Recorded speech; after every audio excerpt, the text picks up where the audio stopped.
Hello, and welcome to the Hidden Archives. I am glad you are here. Today, we begin in a warm, tropical city, long before electric refrigerators, where a woman receives a small piece of ice, wrapped carefully and carried quickly before it melts. In her hand is not just frozen water, it is wealth, distance, labor, technology, and access to a global trade network. To us, ice is ordinary. It waits in a freezer, falls into a glass, and disappears without much thought. But for centuries, cold was something people had to capture, store, ship, and defend against the weather itself. So today, we are asking a simple question with a surprisingly large history. How did frozen water become one of the most difficult and valuable luxuries in the world?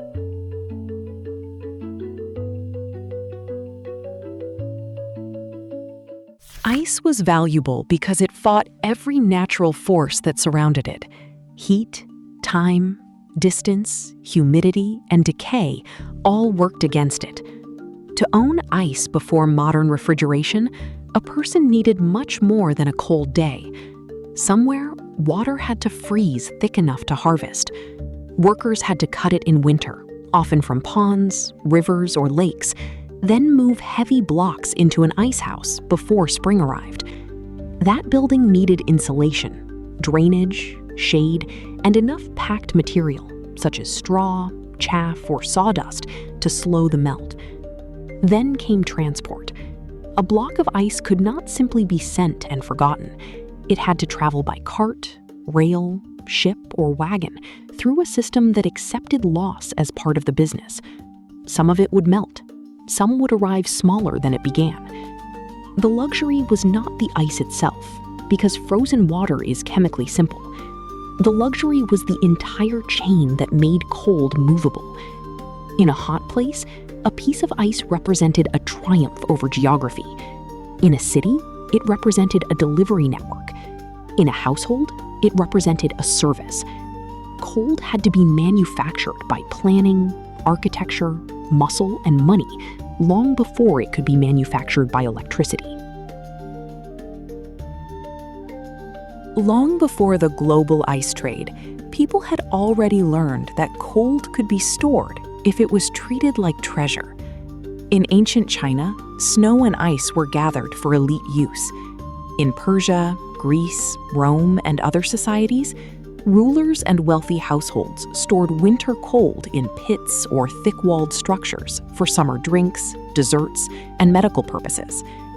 The principle was simple, even when the work was hard.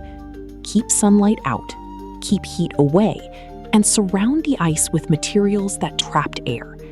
Straw, chaff, reeds, and sawdust could slow melting because they created layers of insulation. Underground chambers helped because the earth itself stayed cooler than the air above. One of the most striking examples was the Persian yakhchal, a domed ice structure built with thick walls, underground space, and often wind-catching or shading features.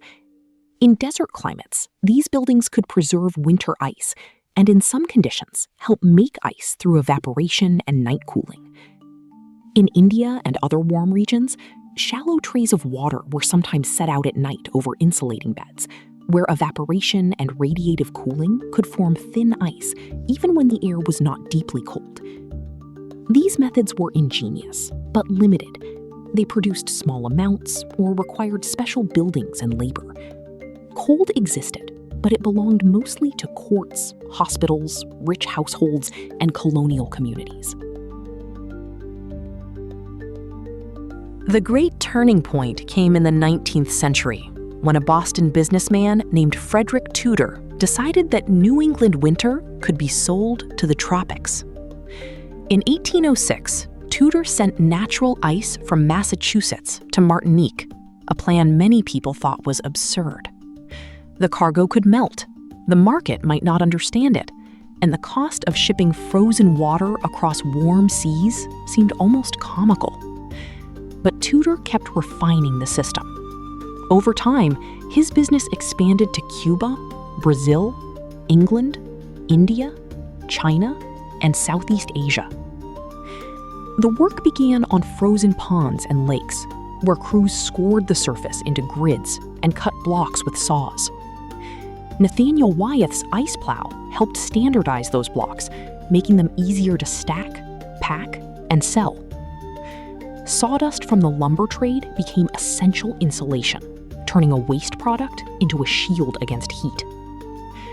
Ships carried the blocks in packed holds, while destination ports needed ice houses ready to receive the cargo. Tudor was not just selling ice.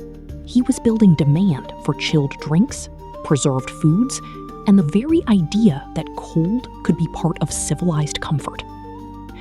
His 1833 shipment to Calcutta became especially important.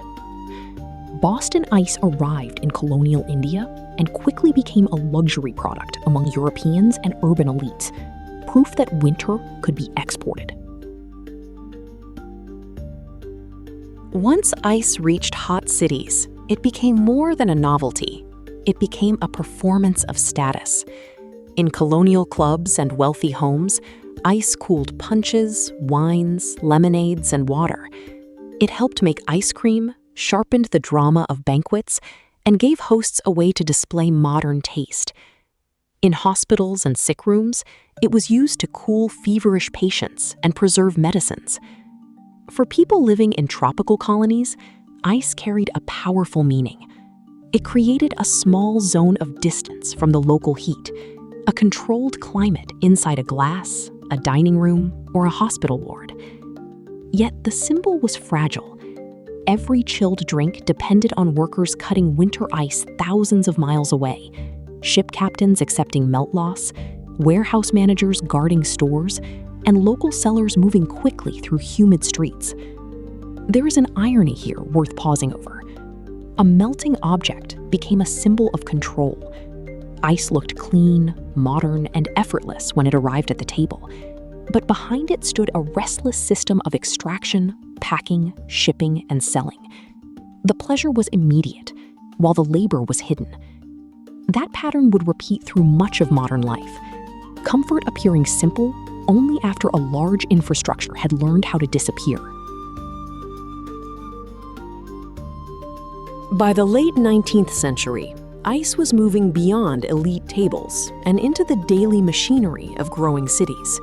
It became critical for fishmongers, butchers, dairies, breweries, restaurants, hotels, and food markets.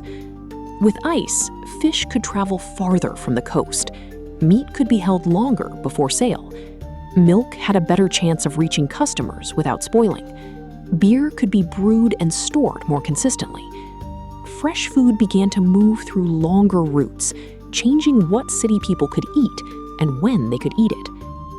Around this cold economy grew a whole world of jobs: ice cutters on winter lakes, haulers with horses, workers stacking blocks in ice houses, wagon drivers delivering through neighborhoods, and factory workers building insulated storage.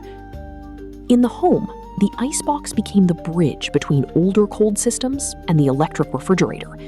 It was usually a wooden or metal cabinet lined with insulation, with a compartment for a block of ice and shelves for food. Meltwater had to drain or be emptied. Families listened for the ice delivery man, and children knew the sight of tongs gripping a heavy block. The icebox did not end dependence on melting ice. It organized that dependence into a household routine, making purchased cold part of ordinary urban life. In tropical countries, ice remained even more extraordinary because nature rarely offered it nearby. It had to be imported from colder regions, made by costly machines, or produced through limited night cooling methods. Siam, now Thailand, offers a clear example of how ice entered a hot society, first as a wonder, then as an industry, and finally as daily habit. Imported ice became familiar in Siam during the reign of King Rama IV in the mid-19th century, when foreign trade, diplomacy, and court curiosity opened new channels for unusual goods. At first, ice was astonishing, precisely because it seemed to contradict the climate. It was cold you could hold in Bangkok heat, though only briefly. In the early 20th century, ice factories helped change that.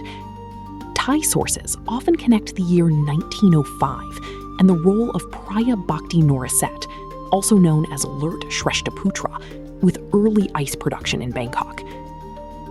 Factory ice made cold more accessible, though not instantly universal. From there, ice became tied to shaved ice desserts, cold drinks, restaurants, fresh markets, fisheries, and seafood distribution. In a tropical economy, ice did not simply make life more pleasant. It helped food move, helped sellers preserve value, and helped cities grow new habits around freshness, sweetness, and relief from heat. Mechanical refrigeration slowly defeated the problem that had shaped the old ice trade: distance. The scientific roots reached back to 1748, when William Cullen demonstrated artificial refrigeration in an experiment. In 1842, the American physician John Gorey built a working ice-making machine, partly motivated by the need to cool patients in Florida. In the 1870s, Carl von Linde developed more practical refrigeration systems, using refrigerants such as methyl ether and ammonia, helping turn artificial cold into an industrial technology. These advances did not erase natural ice overnight. For decades, lake ice and factory ice existed side by side, but the direction was clear. Artificial ice reduced dependence on frozen lakes, unreliable winters, and long ocean voyages. It could be made near the place where it was needed, in controlled quantities at predictable times. Public health concerns also pushed the change forward. By the late 19th century, many cities worried about natural ice cut from polluted rivers and ponds. If the water source was contaminated, the ice could carry that contamination into homes and businesses. Factory-made ice, when produced with cleaner water and better controls, seemed more reliable and better suited to dense cities. Cold was becoming less romantic, perhaps, but more practical. It was turning from harvested nature into engineered service. The final household transformation came with the electric refrigerator. Early models were expensive, unfamiliar, and often beyond the reach of ordinary families. But they pointed toward a new relationship with cold. Damarol, introduced in 1913, was one early domestic electric refrigerator. In 1927, General Electric's Monitor Top became one of the best-known early refrigerator designs, with its round compressor unit sitting visibly above the cabinet. As electricity spread and manufacturing improved, prices gradually fell. Families no longer had to plan around regular ice deliveries or manage meltwater from an icebox. Food storage moved from a purchased block to a machine humming quietly in the kitchen. Still, ice did not disappear. It changed roles. Restaurants, fisheries, food logistics, markets, beverage companies, hotels, and medical services continued to use ice in enormous quantities. Today, premium cocktail ice, seafood packing ice, supermarket displays, and cold chain logistics all carry traces of that older world. What changed was our awareness. Cold became invisible. We stopped seeing it as labor, trade, and risk because it arrived as a household utility. But every glass of ice still belongs to that longer story, when cold had to be captured before it could be consumed.